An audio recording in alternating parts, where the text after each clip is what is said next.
കട്ടപ്പനയിലെ വ്യാപാരിയുടെ ആത്മഹത്യയുമായി ബന്ധപ്പെട്ട് കേരളം ആഗ്രഹിച്ച നടപടി സർക്കാരിന്റെ ഭാഗത്തുനിന്നും ഉണ്ടായില്ലെന്ന് ഇടുക്കി എം പി ഡീൻ കുര്യാക്കോസ്. നവീൻ ബാബുവിന്റെ കേസിൽ പ്രതിയെ സംരക്ഷിച്ചതുപോലെ കട്ടപ്പനയിലും പോലീസ് പ്രതികൾക്ക് സംരക്ഷണം നൽകുന്നു. ജില്ലാ പോലീസ് മേധാവിയെ പോലും കമ്മ്യൂണിസ്റ്റ് പാർട്ടി നിയന്ത്രിക്കുകയാണ്. പ്രതികളെ സംരക്ഷിക്കുന്നതിൽ പാരമ്പര്യം ഉള്ളവരാണ് CPIM എന്നും എം പി കട്ടപ്പനയിൽ പറഞ്ഞു.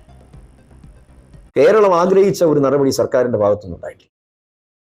എപ്രകാരമാണോ നവീൻ ബാബുവിന്റെ കേസിൽ അവിടെ പ്രതിയെ സംരക്ഷിക്കാൻ CPM ശ്രമിച്ചത്, അതേപോലെ തന്നെ കട്ടപ്പനയിലും പ്രതികളെ സംരക്ഷിക്കാൻ CPM ശ്രമിക്കുകയാണ്.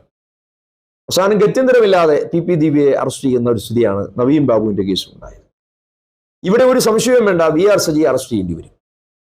VR സജിയെ അറസ്റ്റ് ചെയ്യണം. ഇവിടെ കൊലപാതക കേസിലാണ് ഇവർക്കെതിരെ FIR ഇടുന്നത്.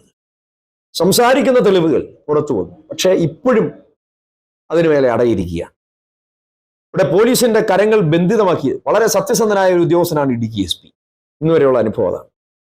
പക്ഷേ ആ SP-യെ പോലും വരുതിക്ക് നിർത്താനുള്ള ഒരു ശ്രമമാണ് കമ്മ്യൂണിസ്റ്റ് മാർക്സിസ്റ്റ് പാർട്ടി ചെയ്യുന്നത് എന്നുള്ള സംശയമാണ് വ്യക്തിപരമായി എനിക്കുള്ളത്.